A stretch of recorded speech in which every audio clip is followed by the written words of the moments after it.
ಎಲ್ಲ SSLC ಮಕ್ಕಳಿಗೆ ಬೆಳಗಿನ ಶುಭಾಶಯಗಳು.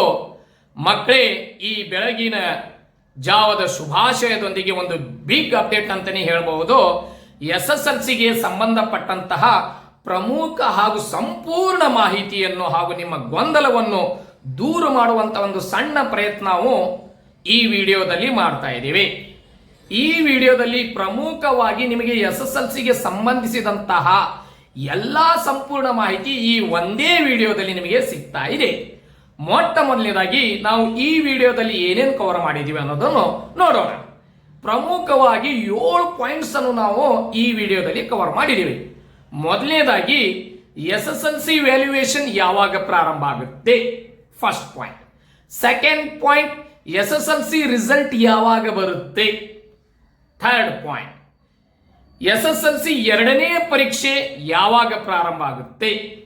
Third points. ಮೂರನೇ ಪಾಯಿಂಟ್ಸ್ ಏನಂತಂದ್ರೆ, ನೀವು ಪಾಸ್ ಆಗಲು ಮಿನಿಮಮ್ ಪಡೆಯಬೇಕಾದಂತಹ ಅಂಕಗಳು ಎಷ್ಟು. ನೆಕ್ಸ್ಟ್ 5ನೇ ಪಾಯಿಂಟ್ಸ್ ಏನಂತಂದ್ರೆ, ಗ್ರೇಸ್ ಮಾರ್ಕ್ಸ್ ಈ ವರ್ಷ ಸಿಗುವ ಸಾಧ್ಯತೆ ಇದೆಯೇ.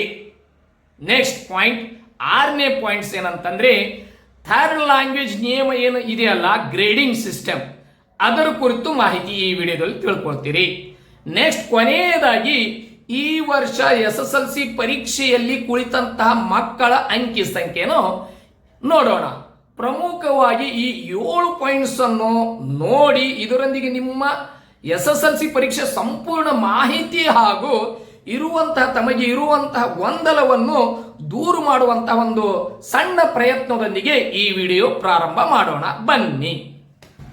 ಎಸ್ ಮಕ್ಕಳೇ, ಈಗ ಈ ವಿಡಿಯೋಕ್ಕೆ ಸಂಬಂಧಿಸಿದಂತಹ ನೀವು ಪ್ರಾರಂಭದಲ್ಲಿ ನೋಡಿದಿರಿ 7 ಪಾಯಿಂಟ್ಸ್ ಅನ್ನು. ಅದರ ಕುರಿತು ಒಂದು ಸಂಪೂರ್ಣವಾದ ಮಾಹಿತಿ ನಾವು ಸ್ಟೆಪ್ ಬೈ ಸ್ಟೆಪ್ ತಿಳ್ಕೊಂತ ಹೋಗೋಣ, ಬನ್ನಿ. ನೋಡಿ, ಮೊದಲನೇದಾಗಿ ಈಗಾಗಲೇ ನೀವು SSLC ಪರೀಕ್ಷೆಯನ್ನು ಬರೆದು ಬಂದಿದ್ದೀರಾ. ಓಕೆ, ನಗುತ್ತಾ ಹರುಷದಿಂದ ಬರೆದು ಬಂದಿದ್ದೀರಾ. ಓಕೆ, ವೆಲ್, ಈಗ ಆ ಪರೀಕ್ಷೆಯ ಉತ್ತರ ಪತ್ರಿಕೆ ವ್ಯಾಲ್ಯೂಯೇಷನ್ ಯಾವಾಗ ಪ್ರಾರಂಭ ಆಗುತ್ತೆ. फर्स्ट पॉइंट, SSLC के पेपर वैल्यूएशन कब से स्टार्ट होते हैं, ये फर्स्ट पॉइंट देखिए. ನೋಡಿ ಮಕ್ಕಳೇ, ಈಗಾಗಲೇ ನಮಗೆ ಆರ್ಡರ್ ಕಾಪಿ ಬಂದಿದೆ ವ್ಯಾಲ್ಯೂಯೇಷನ್ಗಾಗಿ. ವ್ಯಾಲ್ಯೂಯೇಷನ್ ಯಾವಾಗ ಪ್ರಾರಂಭ ಆಗುತ್ತೆ ಅಂತಂದ್ರೆ, ಏಪ್ರಿಲ್ 8ರಿಂದ ನಿಮ್ಮ SSLC उत्तर पत्रिके वैल्यूएशन प्रारंभ आगते. यानी SSLC के पेपर वैल्यूएशन कब से स्टार्ट होते हैं, ಏಪ್ರಿಲ್ 8 से स्टार्ट होते हैं. ಏಪ್ರಿಲ್ 8ರಿಂದ 18 ಅಥವಾ ಏಪ್ರಿಲ್ 20 ಒಳಗೆ ನಿಮ್ಮ ಸಂಪೂರ್ಣ ಉತ್ತರ ಪತ್ರಿಕೆ ವ್ಯಾಲ್ಯೂಯೇಷನ್ 6 ಸಬ್ಜೆಕ್ಟ್ ವ್ಯಾಲ್ಯೂಯೇಷನ್ ಮುಗಿಯುವ ಸಾಧ್ಯತೆ ಇದೆ. ओके, वैल्यूएशन 8 से ಏಪ್ರಿಲ್ 8 से लेकर इंशाल्लाह ಏಪ್ರಿಲ್ 20 के अंदर आपके पूरे सब्जेक्ट क्या है वैल्यूएशन खत्म होने का चांसेस है. ओके, ಯಾವಾಗ ಪ್ರಾರಂಭ, ಏಪ್ರಿಲ್ 8ರಿಂದ ಪ್ರಾರಂಭವಾಗಿ 18 ಅಥವಾ 20 ಒಳಗೆ ಸಂಪೂರ್ಣ ವ್ಯಾಲ್ಯೂಯೇಷನ್ ಮುಗಿಯುವ ಸಾಧ್ಯತೆ ಇದೆ. ಓಕೆ, ನೆಕ್ಸ್ಟ್ ಸೆಕೆಂಡ್ ಪಾಯಿಂಟ್ ಏನಂತಂದ್ರೆ ಮಕ್ಕಳೇ, ನಮ್ಮ SSLC ರಿಸಲ್ಟ್ ಯಾವಾಗ,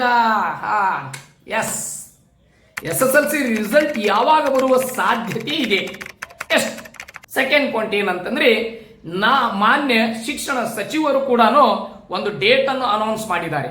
एजुकेशन मिनिस्टर क्या है ना, एक डेट अनाउंस करे हैं SSLC रिजल्ट कब आ सकता बोल के.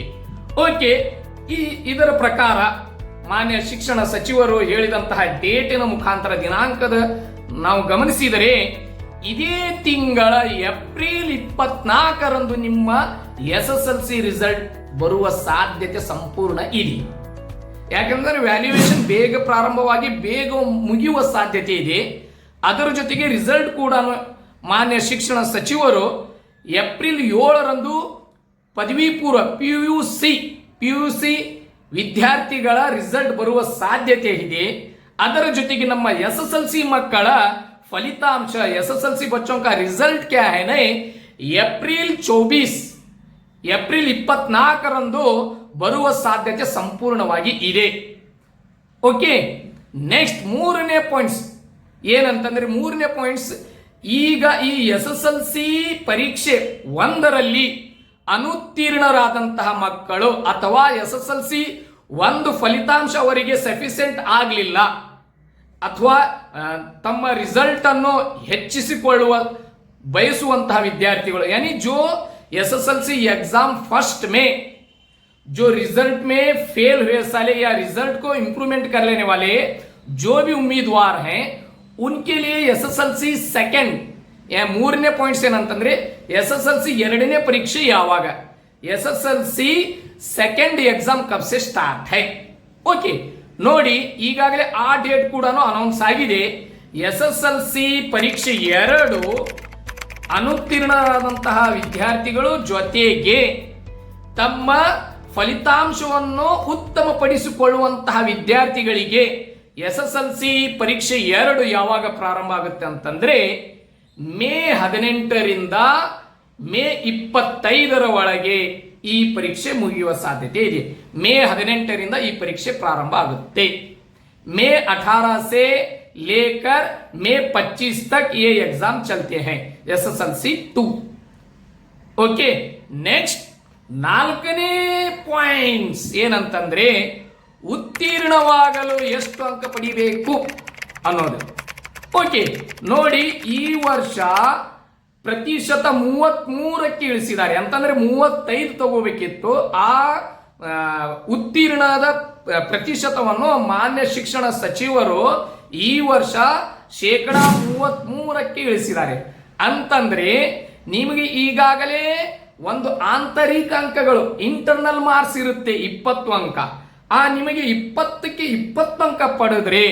ಕೊಟ್ರೆ ನಿಮ್ಮ ಟೀಚರ್ಸ್ ನೀವು ಕೇವಲ ಇನ್ನು ಎಷ್ಟು ಅಂಕ ತೆಗೆದುಕೊಳ್ಬೇಕು ಕೇವಲ 13 ಅಂಕಗಳನ್ನು ನೀವು ತೆಗೆದುಕೊಂಡ್ರೆ ಆ 13 ಅಂಕಗಳು ಪ್ಲಸ್ 20 ಅಂಕಗಳು ಸೇರಿಸಿ 33 ಅಂಕ ಆಯಿತು ನೀವು ಪಾಸ್ ಆಗ್ತೀರಾ ಎನಿವೆ ನಿಮ್ಮ ಟೀಚರ್ಸ್ 18 ಕೊಟ್ರೆ 2 ಮಾರ್ಕ್ಸ್ ಹೆಚ್ಚಿಗೆ 18 ಕೊಟ್ರೆ ಎಷ್ಟು ತಗೋಬೇಕು ಎಸ್ ನೀವು 15 ಅಂಕ ತೆಗೆದುಕೊಳ್ಳಬೇಕು ಒಟ್ಟಿನಲ್ಲಿ ನೀವು ಪಾಸ್ ಆಗಲಿಕ್ಕೆ ಎಷ್ಟು ಅಂಕ ತೆಗೆದುಕೊಳ್ಬೇಕು 13 ಅಂಕ ಕಂಡೀಷನ್ ಏನು ಇಂಟರ್ನಲ್ ಮಾರ್ಕ್ಸ್ 20ಕ್ಕೆ 20 ಬೀಳಬೇಕು ಕೊಡಬೇಕು ಈ ಪಾಯಿಂಟ್ಸ್ ನಿಮಗೆ ತಿಳಿದಿರಬೇಕು ನೆಕ್ಸ್ಟ್ ಏನಂತಂದ್ರೆ ಎಸ್ ಒಂದು ಇಂಪಾರ್ಟೆಂಟ್ ಏನಂತಂದ್ರೆ ಈ ವರ್ಷ 5ನೇ ಪಾಯಿಂಟ್ಸ್ ಏನಂತಂದ್ರೆ ಗ್ರೇಸ್ ಮಾರ್ಕ್ಸ್ ಈ ವರ್ಷ ಬರುವ ಸಾಧ್ಯತೆ ಇದೆನಾ ಎಸ್ ಮಕ್ಕಳೇ ನೋಡಿ ಗ್ರೇಸ್ ಅಂಕ ಈ ವರ್ಷ ಸಿಗುತ್ತೆ ಈ ಡೌಟ್ ನಿಮ್ಮ ಮೈಂಡ್ ಅಲ್ಲಿ ಇದೆ ಎಸ್ ಈ ವರ್ಷ ಗ್ರೇಸ್ ಅಂಕ ಸಿಗುವ ಸಾಧ್ಯತೆ ಹೆಚ್ಚಿಗೆ ಇದೆ ಅದು ಯಾವ ಸಬ್जेक्ट ಅಂತಂದ್ರೆ गणित इस बार क्या है ना तुम्हें एसएसएलसी में ग्रेस मार्क्स मिलने का चांसेस है वो भी कौन से सब्जेक्ट में मैथ्स में ये के क्यों बोले तो 1-2 ಪಾಯಿಂಟ್ಸ್ ಮೂಲಕ ನಾವು ಗ್ರೇಸ್ ಅಂಕ ಬರುವ ಸಾಧ್ಯತೆ ಇದೆ ಅನ್ನೋದನ್ನ ನಾವು ಗೆಸ್ ಮಾಡಬಹುದು ಆ 2 ಪಾಯಿಂಟ್ಸ್ ಏನಂತಂದ್ರೆ ಮೊದಲನೇ ಪಾಯಿಂಟ್ಸ್ ಏನಂತಂದ್ರೆ ಒಂದು ನಿಮ್ಮ ಬಹು ಆಯ್ಕೆಯಲ್ಲಿ ಕೊಟ್ಟಂತ ಪ್ರಶ್ನೆ ಪತ್ರಿಕೆಯಲ್ಲಿ ಬಹು ಆಯ್ಕೆಯಲ್ಲಿ ಒಂದು ಪರೀಕ್ಷಾ ಕೇಂದ್ರದಲ್ಲಿ ಏನಾಗಿದೆ ಅಂತಂದ್ರೆ ಆ question paper booklet serial number ಇರುತ್ತಲ್ಲ ಆ ಸೀರಿಯಲ್ ನಂಬರ್ ಏನಾಗಿದೆ ಅಂತಂದ್ರೆ ऑब्जेक्टिव ಇದರಲ್ಲಿ ಅದು प्रिंट ಆಗಿಬಿಟ್ಟಿದೆ यानी जो क्वेश्चन पेपर में ऑब्जेक्टिव टाइप क्वेश्चंस में जो कि क्वेश्चन पेपर बुकलेट रह रहा था ऊपर फॉर एग्जांपल 1 2 3 4 5 ऐसा ऊपर रह रहा था वो क्या है बा बोले तो दिए गए क्वेश्चंस में ऑब्जेक्टिव में वो सब प्रिंट आ गया ಆ ಪ್ರಿಂಟ್ ಬಂದ ಕಾರಣ ಮಕ್ಕಳಿಗೆ ಸರಿಯಾದ ಉತ್ತರ ಗೆಸ್ ಮಾಡಲಿಕ್ಕೆ ಸ್ವಲ್ಪ ಗೊಂದಲ ಆಗಿದೆ ಆ ಮಕ್ಕಳು ಏನಂತಂದ್ರೆ ಅಬ್ಜೆಕ್ಷನ್ ಹಾಕಿದ್ದಾರೆ ಈ ಅಬ್ಜೆಕ್ಷನ್ ಮುಖಾಂತರ ನಿಮಗೆ ಗ್ರೇಸ್ ಅಂಕ ಬರುವ ಸಾಧ್ಯತೆ ಇದೆ ಫಸ್ಟ್ ಪಾಯಿಂಟ್ ಸೆಕೆಂಡ್ ಪಾಯಿಂಟ್ ಏನಂತಂದ್ರೆ ಒಂದು ಪ್ರಶ್ನೆ ನಿಮಗೆ 9ನೇ ತರಗತಿಯ ಬೇಸಿಕ್ ಲಿಂಕ್ ಇರುವಂತಹ ಒಂದು ಪ್ರಶ್ನೆ ಬಂದಿದೆ ಮ್ಯಾಥ್ಸ್ ಅಲ್ಲಿ ಆ ಪ್ರಶ್ನೆ ಮಕ್ಕಳಲ್ಲಿ ಗೊಂದಲ ಉಂಟು ಮಾಡಿದೆ ಆ ಪ್ರಶ್ನೆ ಕೂಡ ಮಕ್ಕಳು ಅಬ್ಜೆಕ್ಷನ್ ಹಾಕಿದ್ದಾರೆ ಈ ಪಾಯಿಂಟ್ಸ್ ಅನ್ನು ಗಮನಿಸಿದಾಗ ನಿಮಗೆ ಅಲ್ಲಿ ಕೂಡ 1 ಅಂಕ ಬರುವ ಸಾಧ್ಯತೆ ಇದೆ ಓಕೆ ಗ್ರೇಸ್ ಅಂಕ ಬರಲು 1 ಪಾಯಿಂಟ್ಸ್ ಗಮನದಲ್ಲಿಟ್ಕೊಳ್ಳಿ ಗ್ರೇಸ್ ಅಂಕ ಬರಲು ಮಕ್ಕಳು ಅದನ್ನು ಅಬ್ಜೆಕ್ಷನ್ ಹಾಕಬೇಕು ಆಕ್ಷೇಪಣೆ ಸಲ್ಲಿಸಬೇಕು ಇದೇ ಇವತ್ತು 4ನೇ ತಾರೀಕಿದೆ ನಾಳೆ ಏನಂತಂದ್ರೆ 5ನೇ ತಾರೀಕಿದೆ ಸವೇರೆ ಕ್ಯಾ है 5 तारीख है ಶಿಕ್ಷಣ ಇಲಾಖೆಯ ಪ್ರಕಾರ ಈಗಾಗಲೇ ಕೀ ಆನ್ಸರ್ ಬಿಡಲಾಗಿದೆ. ಆ ಕೀ ಆನ್ಸರ್ ಅನ್ನು ನಾವು ಗಮನಿಸಿ ಆಕ್ಷೇಪಣೆ ಸಲ್ಲಿಸಬಹುದು. ಅಬ್ಜೆಕ್ಷನ್ ಹಮಿ ದಾಲ್ ಸಕ್ತೆ ಹೈ. ಅಬ್ಜೆಕ್ಷನ್ ಹಾಕಲು ನಾಳೆ ಏಪ್ರಿಲ್ 5 ಕೊನೆಯ ದಿನಾಂಕ ಇದೆ. ಅದರೊಳಗೆ ಹೋದಂತಹ ಅಬ್ಜೆಕ್ಷನ್ ನಾವು ಗಮನಿಸಿ ಆಕ್ಷೇಪಣನ್ನು ನಾವು ಗಮನಿಸಿದಾಗ ಅದು ಸರಿ ಇದ್ರೆ ನಿಮಗೆ ಗ್ರೇಸ್ ಅಂಕ ಬರುವ ಸಾಧ್ಯತೆ ಇದೆ. ಓಕೆ, ನೆಕ್ಸ್ಟ್ ಏನಂತಂದ್ರೆ 6ನೇ ಪಾಯಿಂಟ್ಸ್ ಏನಂತಂದ್ರೆ, ಈಗಾಗಲೇ ನಿಮ್ಮ ಪರೀಕ್ಷೆ ಬರೆಯುವ ಹಂತದಲ್ಲಿನೇ ಕೂಡ ಒಂದು ನಿಯಮವನ್ನು ಸರ್ಕಾರ ಜಾರಿಗೆ ತಂದ್ಬಿಟ್ಟಿದೆ. ಏನಂತಂದ್ರೆ ಥರ್ಡ್ ಲ್ಯಾಂಗ್ವೇಜ್ ಅನ್ನು ನಾವು ಕನ್ಸಿಡರ್ ಮಾಡಲ್ಲ. ಎದಕ್ಕೆ? ಅಂಕಗಳಿಗೆ ಬದಲಾಗಿ ಗ್ರೇಡ್ ಅನ್ನು ನಾವು ಕನ್ಸಿಡರ್ ಮಾಡ್ತೀವಿ ಅಂತಿದ್ದಾರೆ ಎಜುಕೇಶನ್ ಮಿನಿಸ್ಟರ್. ಸರ್ಕಾರ ಒಂದು ನಿರ್ಧಾರವನ್ನು ತೆಗೆದುಕೊಂಡಿದೆ. ಏನಂತಂದ್ರೆ ಥರ್ಡ್ ಲ್ಯಾಂಗ್ವೇಜ್ ಯಾವುದೇ ಇರಲಿ, ಯಾವುದಂತಂದ್ರೆ third language Hindi, English, Konkani, ಅರಬ್ಬಿ, ಉರ್ದು ಯಾವುದೇ ಇರಲಿ ಥರ್ಡ್ ಲ್ಯಾಂಗ್ವೇಜ್, ಆ ಅಂಕಗಳನ್ನು 100 ಅಂಕಗಳನ್ನು ನಾವು ಕಡಿತಗೊಳಿಸಿ ಅದರ ಬದಲಾಗಿ ಅವರು ಪಡೆದುಕೊಂಡಂತಹ ಪರೀಕ್ಷೆಯ ಅಂಕಗಳನ್ನು ನಾವು ಗ್ರೇಡ್ಗೆ ಕನ್ವರ್ಟ್ ಮಾಡಿ ಫಲಿತಾಂಶವನ್ನು ಪ್ರಕಟ ಮಾಡ್ತೀವಿ. ಒಂದು ಕನ್ಫರ್ಮ್ ಆಯಿತು. ಏನಂತಂದ್ರೆ ಪ್ರತಿ ವರ್ಷ 625 ಅಂಕಗಳಿಗೆ ಫಲಿತಾಂಶ ಪ್ರಕಟ ಆಗ್ತಿತ್ತು. ಆದ್ರೆ ಈ ವರ್ಷ 625ರ ಬದಲಾಗಿ 525ಕ್ಕೆ ನಾವು ಕನ್ವರ್ಟ್ ಮಾಡಿ ಫಲಿತಾಂಶವನ್ನು ನಮ್ಮ ಮುಂದೆ ಬರುತ್ತೆ. ಓಕೆ, ಅಂತಂದ್ರೆ ಈಗಾಗಲೇ ಇದು CBSE ಇದೆ. CBSE ಏನಿದೆ ಅಂತಂದ್ರೆ ಕೇವಲ 5 ಸಬ್ಜೆಕ್ಟ್, ಯಾನಿ ದ್ವಿಭಾಷಾ ಪದ್ಧತಿ ಇದೆ, ದ್ವಿಭಾಷಾ ಸೂತ್ರ. ಈ ನಮ್ಮ ಕರ್ನಾಟಕದಲ್ಲಿ ತ್ರಿಭಾಷಾ ಸೂತ್ರ ಇತ್ತು. ಅಂತಂದ್ರೆ ಒಂದು ಆಡಳಿತ ಭಾಷೆ, ಇನ್ನೊಂದು ಏನಂತಂದ್ರೆ मदर टंग यानी सेकेंड लैंग्वेज जो तुम्हें कर्नाटक में जहां रहते हैं फर्स्ट पॉइंट क्या है त्रिभाषा सूत्र ಮೊದಲನೇದಾಗಿ ನಮ್ಮ ಆಡಳಿತ ಭಾಷೆ ನಂತರ ಮಾತೃಭಾಷೆ ನೆಕ್ಸ್ಟ್ ಮೂರನೇದೇನಂತಂದ್ರೆ ಅವಶ್ಯಕತೆ ಬಿದ್ದಂತಹ ಆ ಸ್ಥಳೀಯ ಭಾಷೆಗೆ ಅವಶ್ಯಕತೆ ಬಿದ್ದಂತ ಇನ್ನೊಂದು ಯಾವುದಾದರೂ ಲ್ಯಾಂಗ್ವೇಜ್ ಅನ್ನು ನಾವು ಕನ್ಸಿಡರ್ ಮಾಡಿ ತ್ರಿಭಾಷಾ ಸೂತ್ರ ಪದ್ಧತಿಯನ್ನು ಅಳವಡಿಸಿ ನಾವು ಈಗಾಗಲೇ ಇಷ್ಟು ಪರೀಕ್ಷೆಯನ್ನು ನಾವು ಬರೀತಾ ಇದ್ವಿ. ಆದರೆ ಈ ವರ್ಷ ಸರ್ಕಾರ ಕೇವಲ ದ್ವಿಭಾಷಾ ಸೂತ್ರ ಒಂದು ಏನಂತಂದ್ರೆ ಫಸ್ಟ್ ಆಡಳಿತ ಭಾಷೆ ನಮ್ಮ ಲೋಕಾಲಿಟಿ ನಮ್ಮ ಸ್ಥಳೀಯ ಭಾಷೆ ಮತ್ತು ಅದಕ್ಕೆ ಸಂಬಂಧಿಸಿದ ಇನ್ನೊಂದು ಯಾವುದಾದರೂ ಮಗು ತೆಗೆದುಕೊಳ್ಳಬಹುದು ಎರಡು ಲ್ಯಾಂಗ್ವೇಜ್, ಉಳಿಕಿದ್ದನ್ನು ಥರ್ಡ್ ಲ್ಯಾಂಗ್ವೇಜ್ ಅನ್ನು ನಾವು ತೆಗೆದು ಅದನ್ನು ಗ್ರೇಡಿಂಗ್ ಸಿಸ್ಟಮ್ ಮಾಡಿದ್ದಾರೆ ಗೌರ್ಮೆಂಟ್ನವರು ಸರ್ಕಾರದವರು. ಓಕೆ, ಇದರಲ್ಲಿ ಯಾವುದೇ ಗೊಂದಲ ಇಲ್ಲ. ನಿಮಗೆ ಈ ವರ್ಷ ಏನಾಗುತ್ತೆ ಅಂತಂದ್ರೆ 625ರ ಬದಲಾಗಿ 525ಕ್ಕೆ ಫಲಿತಾಂಶವನ್ನು ನಿಮ್ಮ ಮುಂದೆ ಪ್ರಕಟಿಸಲಾಗುವುದು. That's all. English third language English ಇದ್ದವರು, ಥರ್ಡ್ ಲ್ಯಾಂಗ್ವೇಜ್ ಹಿಂದಿ ಇದ್ದವರು, ಥರ್ಡ್ ಲ್ಯಾಂಗ್ವೇಜ್ ಉರ್ದು ಇದ್ದವರು, ಥರ್ಡ್ ಲ್ಯಾಂಗ್ವೇಜ್ ಅರಬ್ಬಿ ಇದ್ದವರು ನೀವು ಪರೀಕ್ಷೆ ಬರೆದಿದ್ದೀರಿ. ಓಕೆ, ಆ ಪರೀಕ್ಷೆ ವ್ಯಾಲ್ಯೂಯೇಷನ್ ಆಗುತ್ತೆ.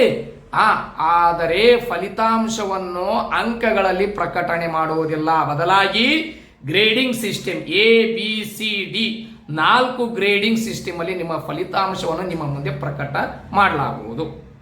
ಎಸ್, ನೆಕ್ಸ್ಟ್ ಕೊನೆಯದಾಗಿ ಈ ಪರೀಕ್ಷೆ ಈ ವರ್ಷ SSLC ಪರೀಕ್ಷೆಯಲ್ಲಿ ಎಷ್ಟು ವಿದ್ಯಾರ್ಥಿಗಳು ಕುಳಿತುಕೊಂಡಿದ್ದಾರೆ? ಲಾಸ್ಟ್ ಪಾಯಿಂಟ್ ಸುಮಾರು 8,50,000 ವಿದ್ಯಾರ್ಥಿಗಳು ಈ ವರ್ಷ ಏನಂತಂದ್ರೆ SSLC ಪರೀಕ್ಷೆಯನ್ನು ಕುಳಿತುಕೊಂಡಿದ್ದಾರೆ. ಎಷ್ಟು ವಿದ್ಯಾರ್ಥಿಗಳು? 8,50,000 ಸುಮಾರು ವಿದ್ಯಾರ್ಥಿಗಳು ಈ ವರ್ಷ SSLC ಪರೀಕ್ಷೆಯನ್ನು ಕುಳಿತುಕೊಂಡಿದ್ದಾರೆ. ಹಾಗೂ 2-3% ವಿದ್ಯಾರ್ಥಿಗಳು ಗೈರು ಹಾಜರಾಗಿದ್ದಾರೆ, ಅಬ್ಸೆಂಟ್ ಆಗಿದ್ದಾರೆ. ಮತ್ತು ಅದರ ಜೊತೆಗೆ ಸುಮಾರು ನೋಂದಣಿ ಮಾಡಿಕೊಂಡಂತ ವಿದ್ಯಾರ್ಥಿಗಳು ಪ್ರಾರಂಭದಲ್ಲಿ ನೋಂದಣಿ ಮಾಡಿಕೊಂಡು ಹಾಜರಾತಿ ಕೊರತೆಯಿಂದ ಅವರ ಅಂತಿಮ ಪ್ರವೇಶ ಪತ್ರ ಬಂದಿಲ್ಲ. ಸುಮಾರು 35,000 ವಿದ್ಯಾರ್ಥಿಗಳಿಗೆ ಹಾಜರಾತಿ ಕೊರತೆಯಿಂದ ಅಂತಿಮ ಪ್ರವೇಶ ಪತ್ರ ಬಂದಿರುವುದಿಲ್ಲ. ಓಕೆ ಮಕ್ಕಳೇ, ಈಗಾಗಲೇ ನಿಮಗೆ ಬಹುಶಃ ಎಲ್ಲ ಈ 7 ಪಾಯಿಂಟ್ಸ್ ಮೂಲಕ ನಿಮಗೆ ಸಂಪೂರ್ಣ ಮಾಹಿತಿ ಸಿಕ್ಕಿದೆ ಈ ರೀತಿ ಭಾವಿಸಿ ಈ ವಿಡಿಯೋದನ್ನು ಮುಕ್ತಾಯ ಮಾಡೋಣ. ಎಲ್ಲರಿಗೂ ನಮಸ್ಕಾರಗಳು.